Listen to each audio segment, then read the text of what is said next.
Hey everybody, welcome to Grimsforge Gaming. Today we are going to cover how to fight outnumbered.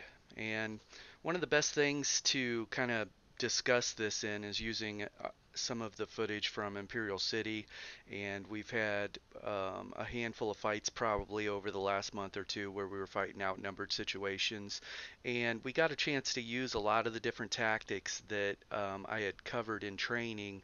And so my background in PvP is obviously I do build videos, and I train individuals on a one-on-one basis.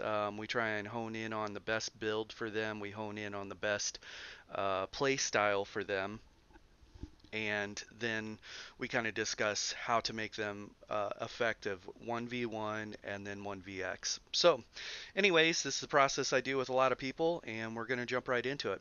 One of the first things before you start talking about fighting outnumbered situations or even doing PvP in general is you're going to have to understand that some days it's just not going to go your way. And the fights are going to seem very similar to this.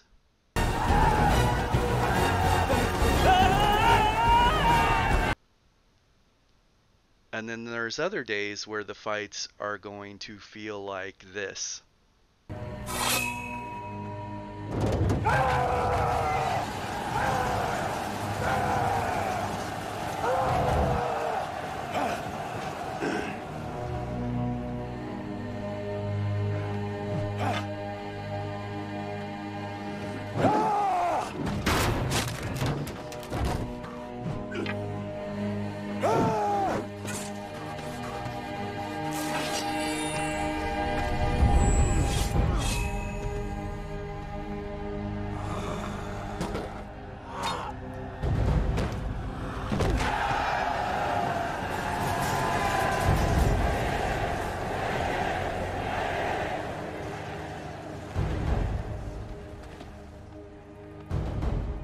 Is there no one else?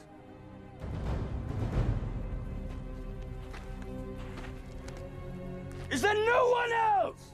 And as long as you have that level of understanding that it's not going to always go my way, and then some days it will, and you go with the ebb and flow of it, it's all part of a natural maturation process.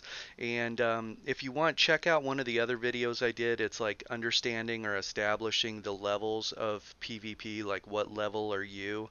And that's another great topic to kind of cover, to kind of figure out where you're at, where the people that you run with regularly, where they're at, and then how do I progress, how do I get better at this thing called PvP.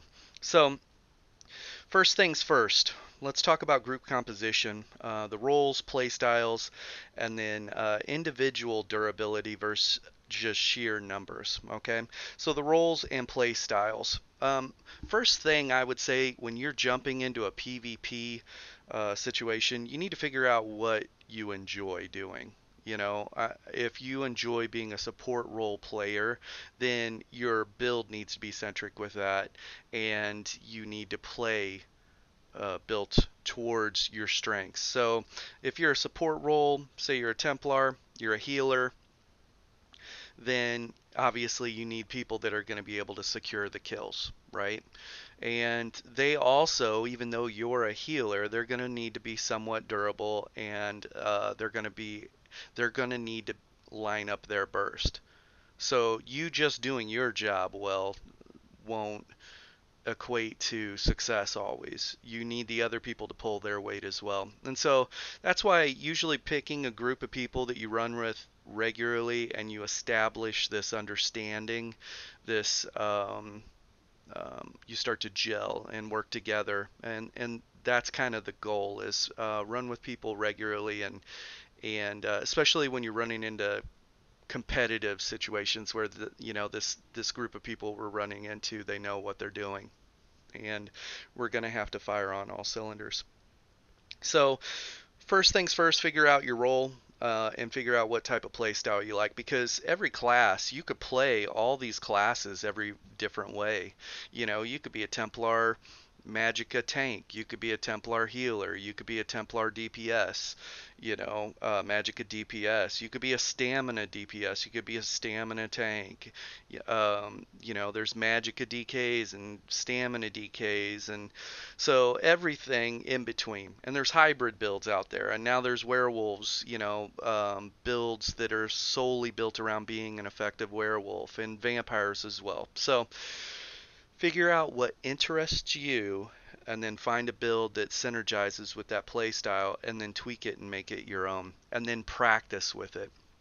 Practicing with your build and creating a scenario that helps you practice becoming better at what you're doing is easier than jumping in and field testing it. It's always hard to put a build together. Say I found a great build online on YouTube. That's fine. I found a great build or whatever, but just putting that build on me is not going to instantly make me superior or OP, okay?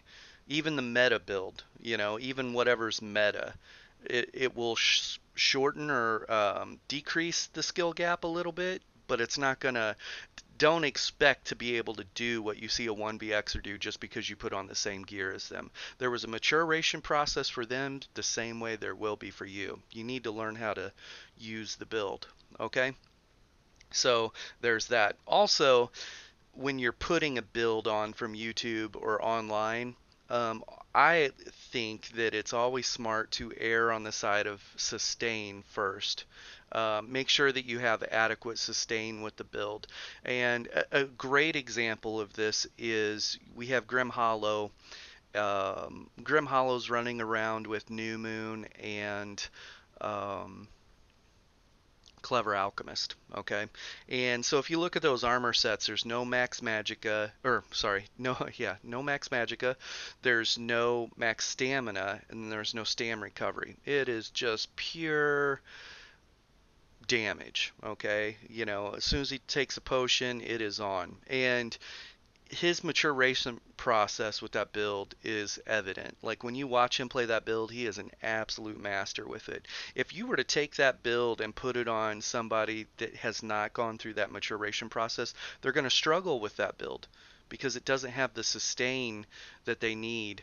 Even if they have 2k stamina, if they're able to squeeze out 2k stamina on the build, they have a 6 to 7k weapon damage build with 2k stamina, but they don't have the magicka pool to hop in and out of stealth or to disengage from the fight. They're not as skilled as him.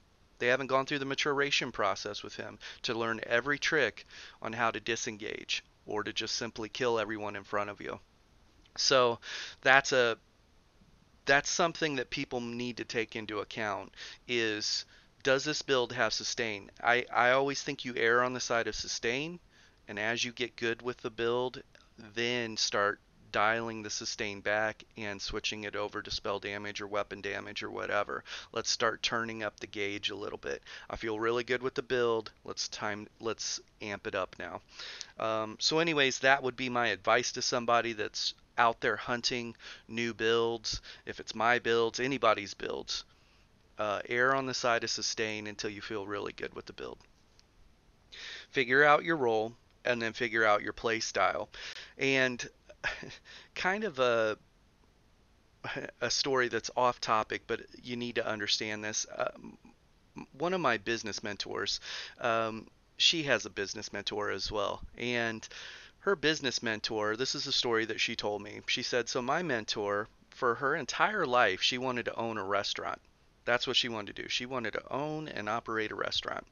She finally got to that day where she owned and operated a restaurant, and it was extremely stressful and nowhere near what she thought it would be. Okay. And she realized one thing in that moment, now that she owned a restaurant and was stressed out beyond her mind. The only thing that she wanted to have to do with restaurants was pay the tab after she ate her dinner.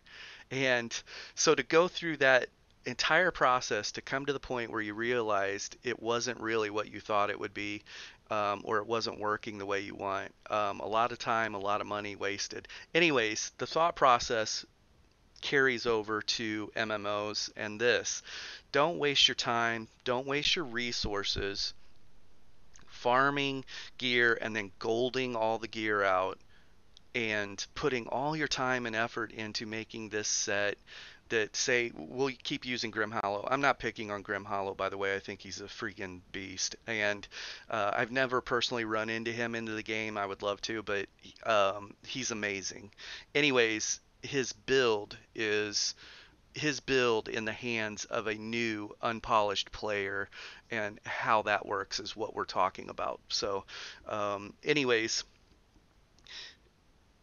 I think that you don't want to put all the time and effort and money and resources into getting this gear and this build that you just found and then turn around and find out it was not what you thought it was. It didn't even fit your play style, you know. So this Nightblade that picked the Grim Hollow build now realizes I can't hop in and out of stealth the way I want, um, or the way I'm accustomed to. I need adequate magicka recovery. I need a good magicka pool, and in that moment, I'm dangerous. And so that build does not fit that person's playstyle. They watch the video, they love the outcome, they haven't gone through the maturation process, and the build really just ultimately isn't for them. So don't spend a lot of time and effort um, putting together a build that you're not sure it's going to work for you. And if you do, don't do it exactly the way you see. Do it towards erring towards the side of sustain. So if it's a 5 or 6k weapon damage build, instead of doing infused jewelry across the board weapon damage, do infused stamina recovery, you know, and or don't even do infused for the time being. Maybe just run stamina recovery on that. And then your next step would be, okay, let's drop some weapon damage glyphs on one or all of the jewelry. Okay, I like this. Let's infuse everything. Let's use some transmute crystals. Let's infuse all of our jewelry and really amp this thing up. And that's how I would kind of crawl, walk, run into a build. Figure out your playstyle, figure out the roles. Um, we had talked about individual durability versus sheer numbers. I can tell you this, that in my opinion, if I were with a group of 4 people, I would want each one of those 4 people to have individual durability. Okay? I would take 4 people that are able to last in a sustained fight and able to line up burst, know when they should be line of sighting, know when they should be following up with an ultimate. Um, I would take 4 of those people or 5 of those people over 10 people um, that are still trying to figure things out. They might not have the right build. They're not using hard CCs and soft CCs effectively. The rotation, all these different things. They don't know how to line a sight. They're basically just fodder. Okay, and so if you are an officer or you own a guild and you want to create a PvP atmosphere, work on every individual and their roles, their play style, and get them as good as they can be. They don't need to be world-class duelists. That's not what we're asking. We're not asking that they be unstoppable in a dueling scenario. I can tell you that if they're really good in a dueling situation, um, that works out great in a 1v1 for them. Like, they're used to that. How do they handle a 4v1? you know and is their dueling build very damage centric, but it's not very sustain centric, because you're going to need sustain in outnumbered situations. You just will. You're going to need sustain because you're dodge rolling. You're going to need sustain because you're block casting. You're going to need sustain because you're lining up burst on people. Um, you're going to just need sustain. In a 1v1, it's easier to get sustain because you can kind of go with the ebb and flow of the fight and channel heavy attacks or whatever you need to do to get the resources back. 1v1, it's easier to maintain your resources. Outnumbered, it's not.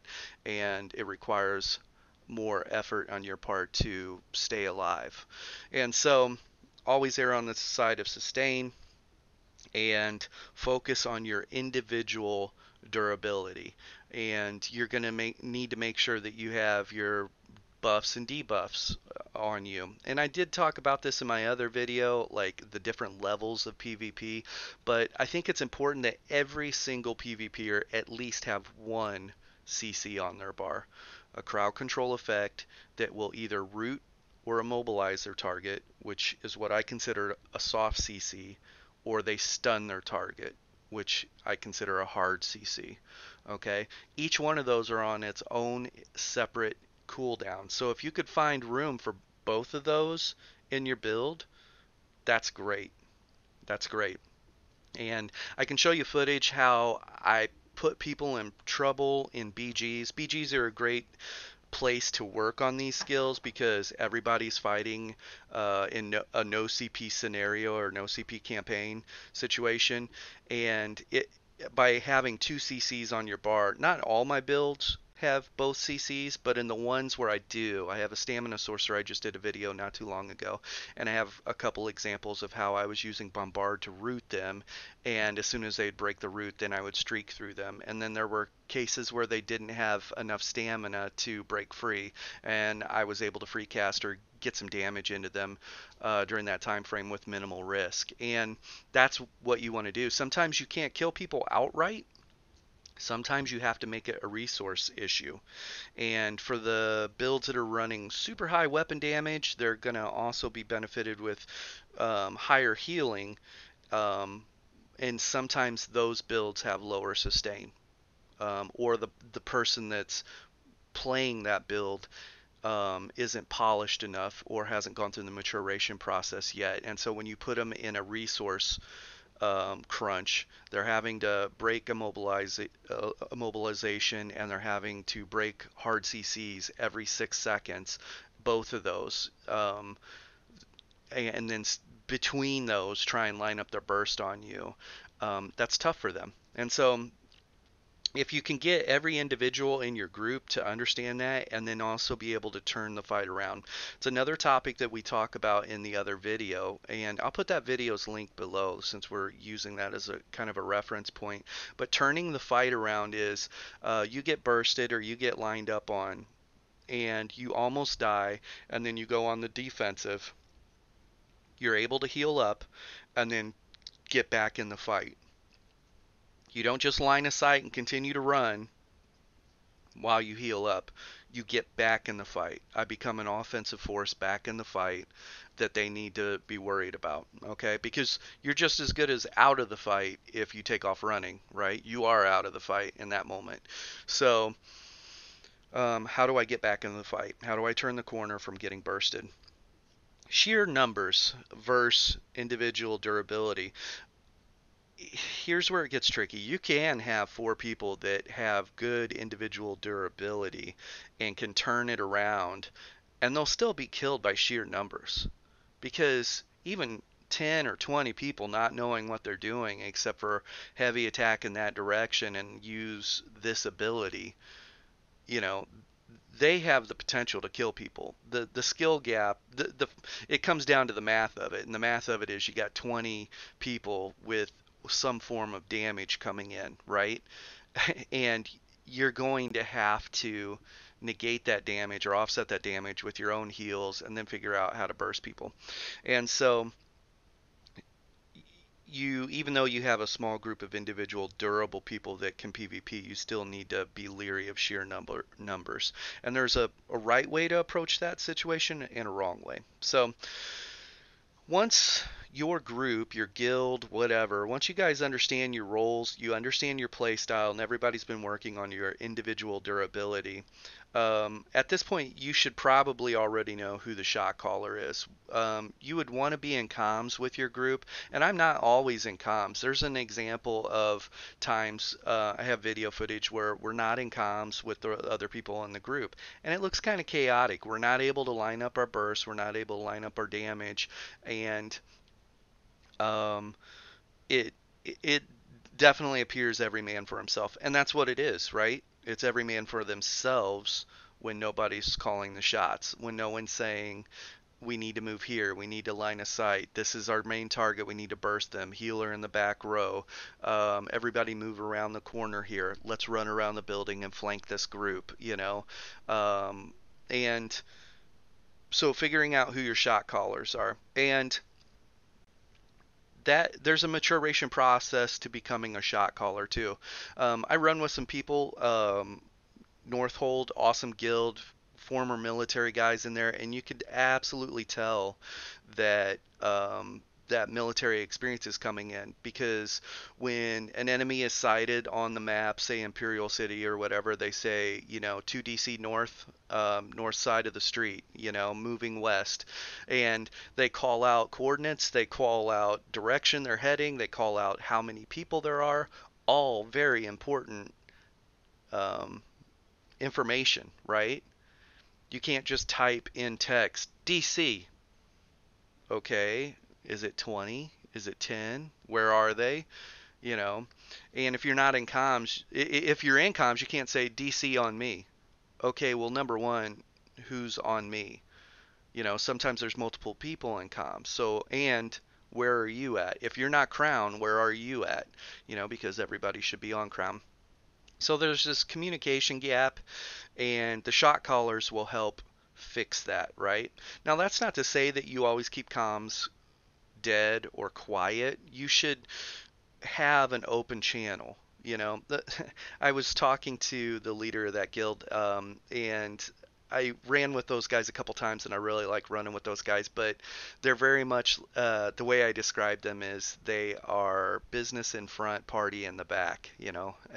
And that's because they're very serious about hunting groups down and killing groups or whatever, but they're also funny when there's time to be funny in chat, and a lot of funny things are said, and so while it's business, it's also very much play, and I think that's an important aspect to a very successful PvP guild. So I like what I see with those guys from Northhold, and you'll need to check them out. But anyways, I think that establishing a shot caller is important, and having multiple shot callers are important, and having eyes are important too. Usually your Nightblades are your best eyes. They're your people that their their eyes are trained to watch out for bombers. So when a Magicka Nightblade bomb build, when they hit their proc stat, there's a very brief window. If they're very good at getting back to stealth, they hit everything they need to and then get back to stealth, and they're getting ready to bomb the group. Your Nightblades or your Lookout, they should have trained eyes looking for that AoE patch, that's coming up the side stairs. And then they call out Nightblade Bomber spread out. Everybody should be holding block while we're on the flag. All these different things where open comms. The leader cannot be the only person that's doing the shot calling. His ultimate say would need to be, his say would need to be the ultimate decision, like the group's going here, the group's doing this, and everybody understand that. But let's say you have a shot caller, and then you have some officers that you would like to be shot callers, so you could have multiple raid groups going or multiple PvP groups going. Don't expect just because somebody has run with you a couple times and they see how you do it that they're going to be able to emulate what you've done. You've gone through that natural maturation process as being the leader or shot caller. You understand what tactics you need to use where and when. You're also open to suggestions, and you know how to change the game plan on the fly. New people have to go through that maturation process as well. So give them that room to grow. Let them run a raid night or PvP night and kind of establish their backbone or figure out their voice in the group, so everybody knows, like, okay, everybody, we need to be on crown right now. If you're off crown by more than a second or two, you're a detriment to the group. So anyways, that comes to the next topic, which is group movement. The shot caller is usually got crown, and it's very important that everybody stay on crown for the most part, unless your shot caller has specific things that they want team members to do. For me, when I'm running and I have a Nightblade or two in my group, I want them to travel to our flanks or behind us and just off of our group. If we're bombed, Nightblades, sorcerers, they tend to be a little bit more squishy. I don't want to lose them there. Also, Nightblades, I like for Nightblades to carry forward camps. In a situation where we're fighting to the last man and we're going to make the call that we want to respawn and come back here, we'll have our Nightblade dip out, drop a forward camp, everybody will respawn there, and we'll try and push back in while fighting's still going on. And it takes that's one of those things that kind of falls back to the role. You know, that Nightblade understands how important their role is. You know, do I want to get my sweet 1vx clip right now and kill some people, my entire party's dead, or do I want to actually follow the game plan and be for the team, dip out of the keep, drop a forward camp, and then get back in the fight. And so for me, I like to establish things like that. You guys are carrying forward camps because you can disengage from the fight. Um, Group movement super important, and group movement and staying on crown is important. Obviously, from a Cyrodiil standpoint, how are we going to engage with this Zerg that's coming at us? And sometimes we have to get off the track, we sidestep it, hit them from a flank. Sometimes we need to outmaneuver them, and then there's some advanced tactics in Cyrodiil that you can use to take and defend keeps, which at a later time we'll go into. And then I have officers and other guild um, GMs that contact me, and they want me to work with their officers in that fashion. Like, hey, can you cover some of the things you've learned along the way? I don't know everything, but I've learned a lot of tricks that are very powerful. I've played since beta. I was a beta tester for the game, and I've played this game for a very long time. So gonna learn some tricks along the way. Um, Looking at it too, getting back in the fight is important. We had talked about that with our Nightblades disengaging from the fight, getting a forward camp set up so that way everybody could respawn and get back in the fight. Getting back into the fight also implies Imperial City as well. If you're in a district where there's a fight happening on the flag or a fight happening at the boss, if you can spawn at that district, don't just stay there dead on the ground. You've got teammates that are fighting right now. And while the visuals might be cool and you're seeing some sweet stuff going on, getting back into the fight is more valuable to them, because you got to believe, even though it's fun for them, it's also straining on their resources. They're in an outnumbered situation while you're laying on the ground watching the fight. Get back in the fight. If you cannot spawn at the district where the fight's happening, spawn in the next district over and run as quick as you can to get back in the fight. You might jump back in and save your teammate or turn the fight around. If you think about the amount of resources that the enemy is using to try and finish the fight off, by the time you get there, you might be able to come in and just overwhelm them. So along those lines, I have a funny story where I was running with a buddy of mine named Scar, and I was on my sorcerer, and I was running an ice staff with the Destro alt, the the storm that you can place. Okay, you can pick a designated spot. I get killed very early in the fight. It's probably 1v10, 1v20, and Scar's a freaking beast. I owe a lot of my PvP early knowledge to him. He no longer plays the game, but anyways, I'm getting back in the fight as quick as I can, trying to get back to the fight. By the time I get there, it's like Top Gun. Maverick getting in the fight as Iceman's like, get back, get in the fight, Maverick, get in the fight, Maverick. And that might be too old of a analogy for some of you. But anyways, Iceman's calling for Maverick to get back in the fight, and he finally does. Anyways, I get to this. I come over this hill, and I see him kiting and fighting between 10 and 20 people by himself. And I drop a Destro ult right on him, and we wipe the entire group. We kill everybody. And he was like, oh my god, that was the coolest thing ever. We would not have had that moment had I not got back in the fight. And there's no better feeling than that, too, when you're in an extreme outnumbered situation and you prevail. Okay? So, anyways, get back into the fight. All right? Um, Talking about Top Gun, let's talk about how to in Imperial City. Let's talk about how to in Imperial City. We're gonna talk about how to use the doors effectively between the zones. Not necessarily the doors up in the districts, but down in the sewers, how to use the doors in an outnumbered situation. And uh, when I'm training people on this, I have a very funny thing that I kind of refer the first thing to with Top Gun. And I say there's a scene in Top Gun, and I'll just show you the scene. But basically, Maverick says, I'm going to hit the brakes and they're going to fly right by. And the guy in the back seat, of the jet freaks out. You're going to do what? And I'll show the scene here.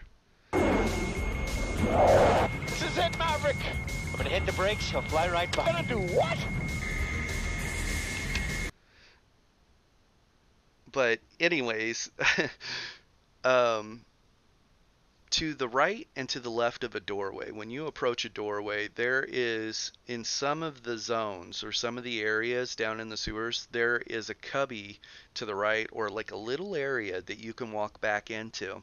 And that area, if you walk back there, you don't even need to be hidden or crouched, but it conceals your health bar, conceals your chevron, so DC, AD, EP.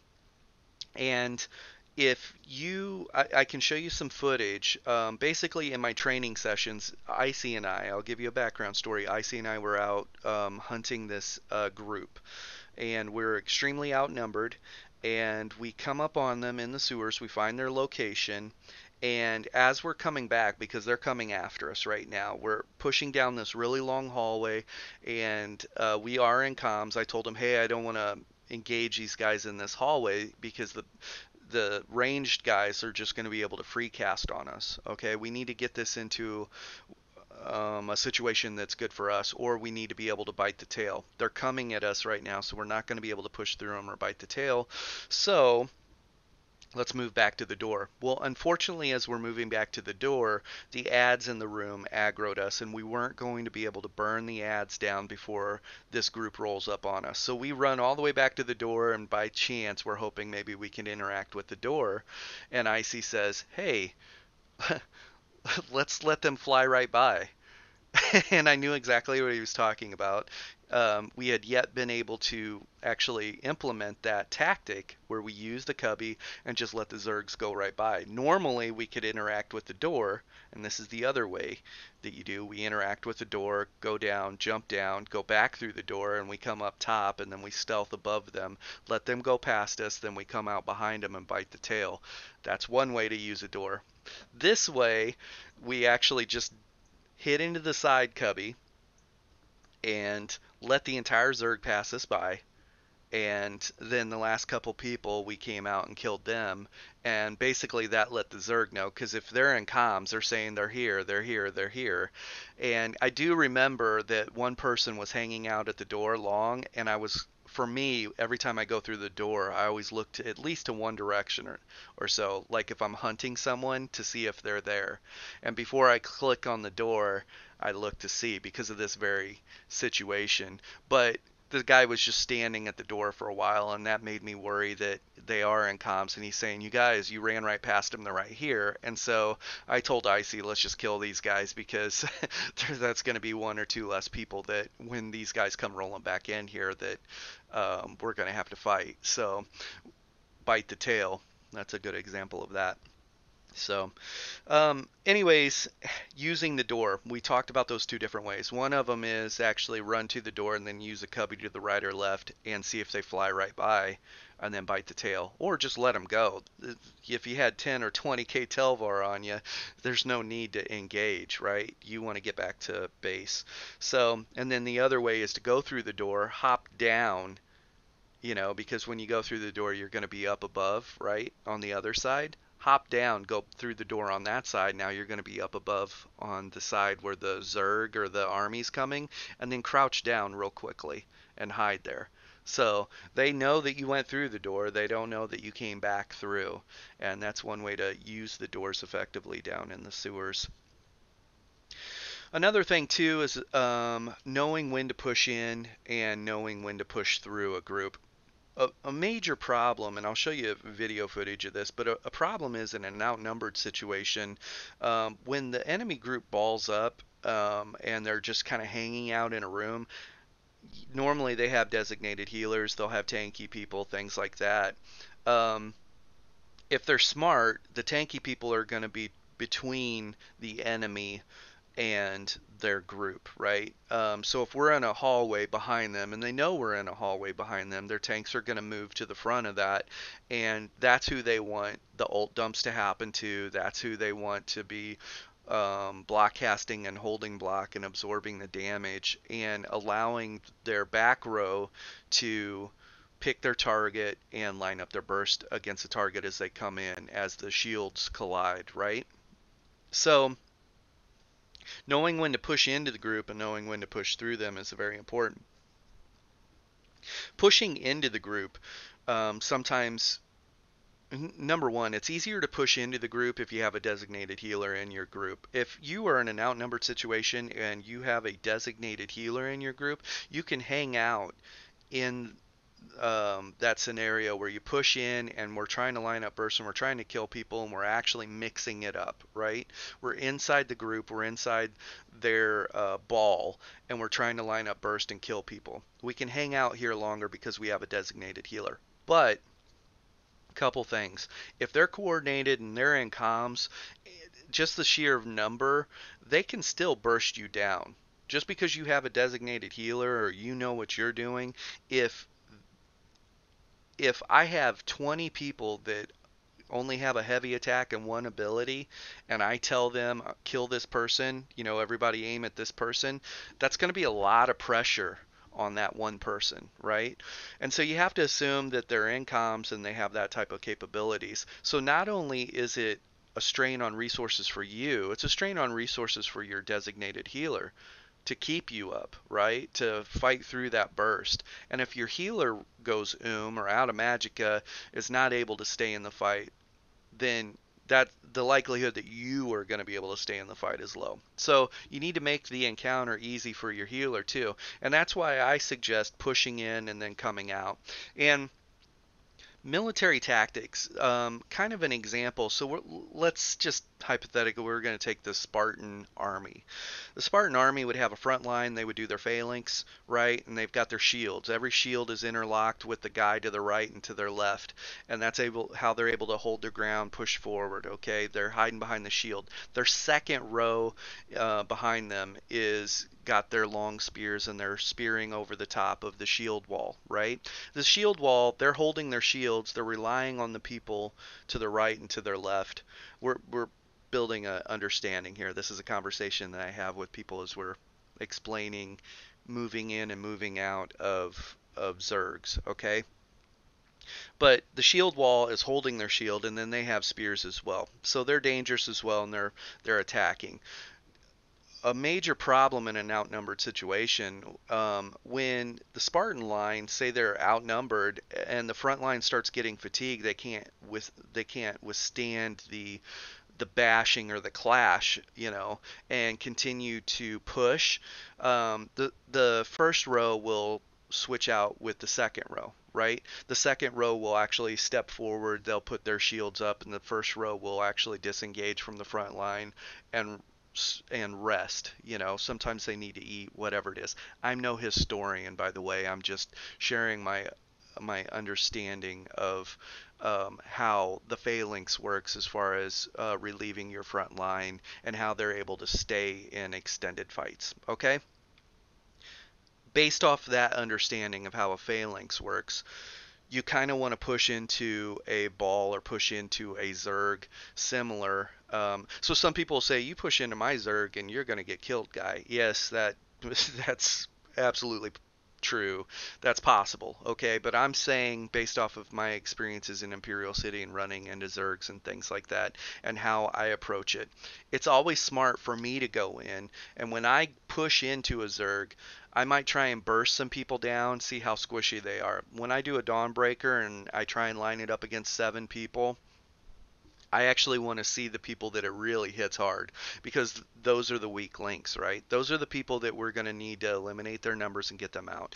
Number 2, when I'm swimming in a Zerg, I jump in or push into the Zerg, I'm looking for designated healers. If I have 1 or 2 people in the back that are throwing out heals after I do the Dawnbreaker, those are our primary targets, right? So when I'm Zerg swimming, that's what I'm looking for.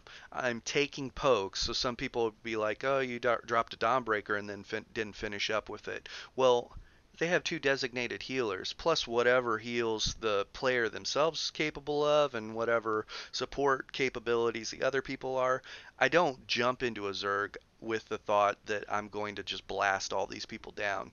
I'm testing the waters right now to figure out who the weak links are, establish who the healers are, maybe move them off their spot, which will create a tail, and then we can bite the tail and start eliminating numbers, right? There's a thought process to how you would attack that Zerg. Anyways, pushing in, I can only push in for a short while, right? It's draining my resources, okay? Offensively, defensively, everything. I can only push in, even with a designated healer. There's a certain amount of time that you can be in and then you need to be out. So I push in, try and figure those things out, and then I push out. And that's when the second row pushes in and they body block for you, or as I'm dodge rolling out back to the hallway, and healing up and rebuffing and everything, they're pushing in, they're drawing fire, right? And it's their turn. And then I'm ready to go and I push in and they retract. And that's if we have a very small 3-man group with a designated healer. We have 2 DPS or durable people, and then we have 1 healer. That scenario isn't necessarily going to finish people off.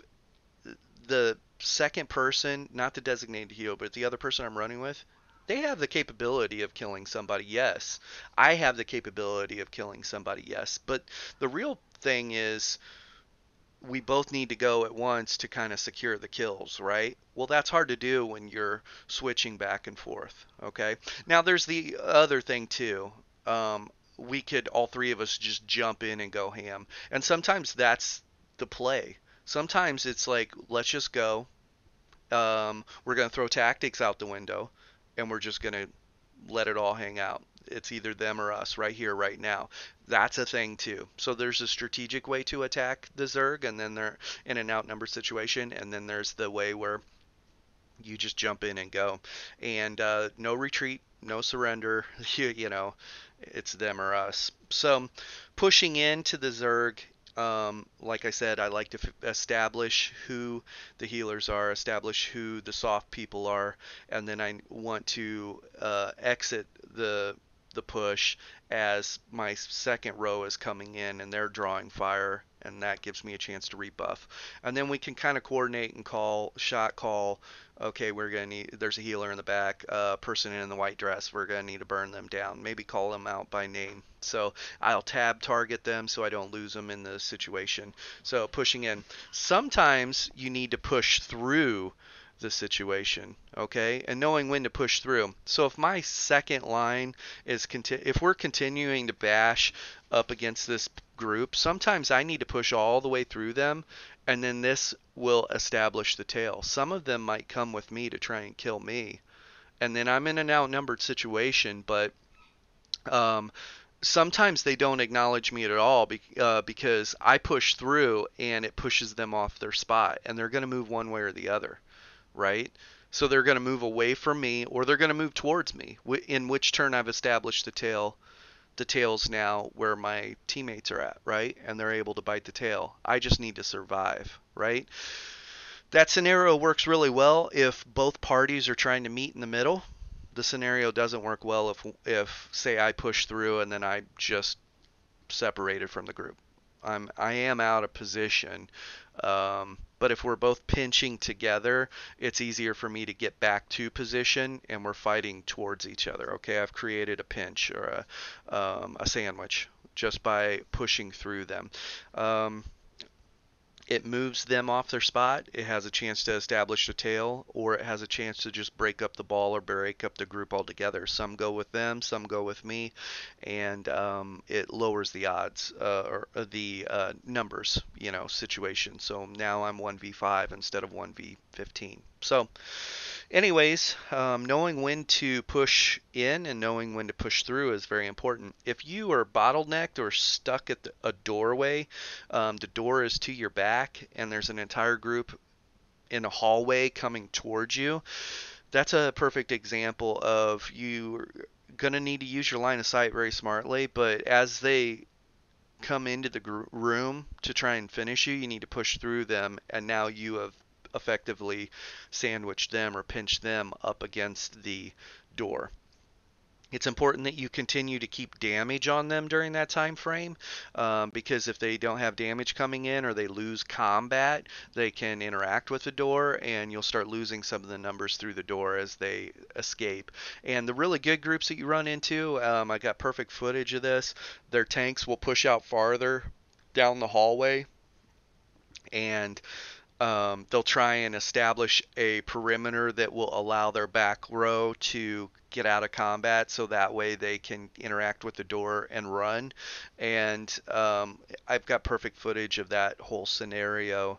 They did a great job with it. I think they messed up, and the bodies that we killed at the door, the ones that made it through the door, the ones we killed didn't release, and the ones that made it through the door, when we disengaged and ran off to kill a couple of the stragglers that just kind of spread to the wind. Um, the people that made it through the door come back through and started rezzing people, and it was just in time for us to get back and kill them again. So that's where they messed up. If you get killed in that situation, I know I say get back in the fight. They need to decide if they're going to fight or if they're going to run. And they were trying to do both at the same time. Like, some of them were going to fight and some of them were going to run. And the runners decided that they were going to come back and get the people up that were going to fight. And it was just a bad call on their part. But anyways,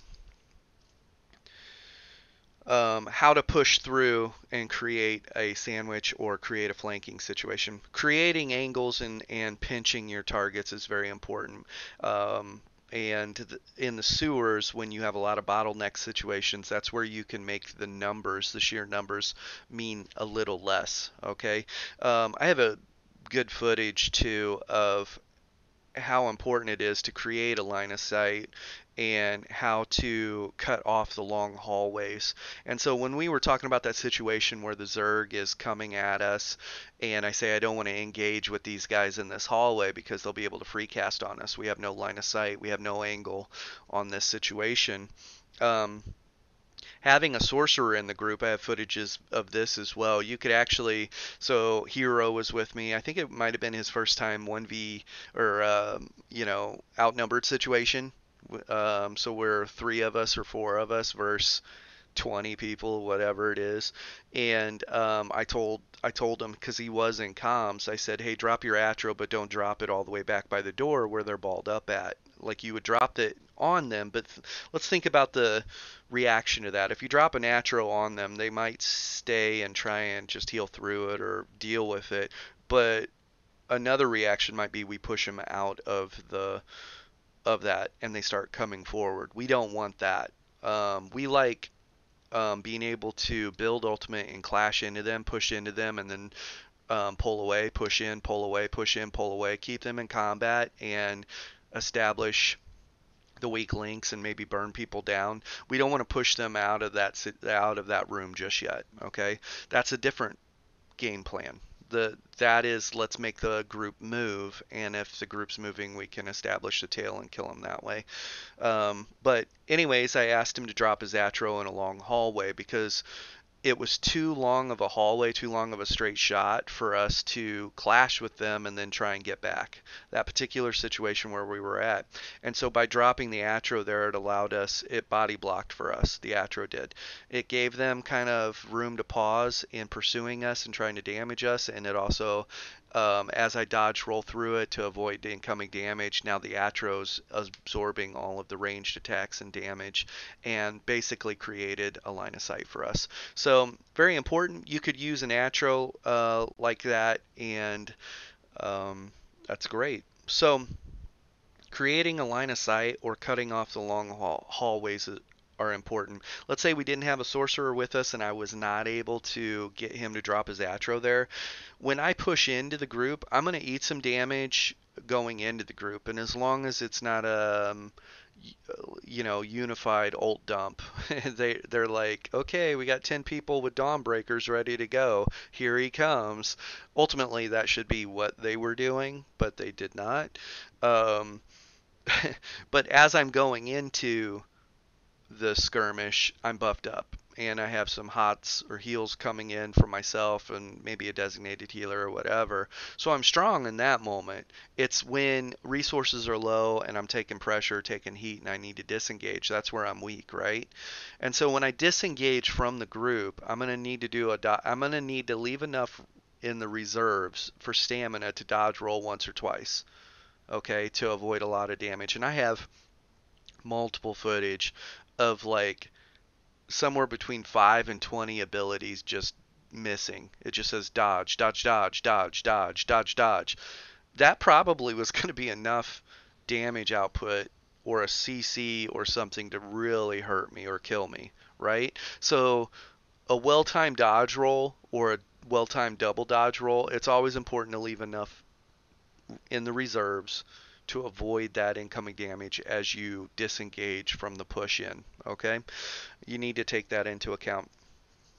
Um, let's see. So, how to use the sewers?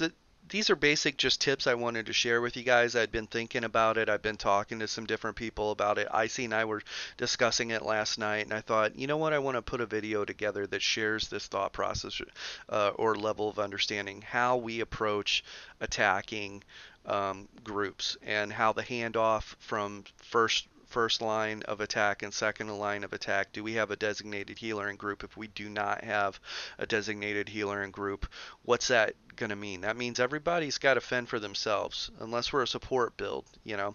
That's another thing too when we're taking in playstyle and roles. If you are a Magicka or Stamina Nightblade, I'm not saying that you're not doing your group any justice. I'm just saying that you're providing more level of stress for your group. Let's say there's 3 of us and one of us is a Magicka Nightblade or one of us is a Stamina Nightblade. The Zerg is not going to see them, right?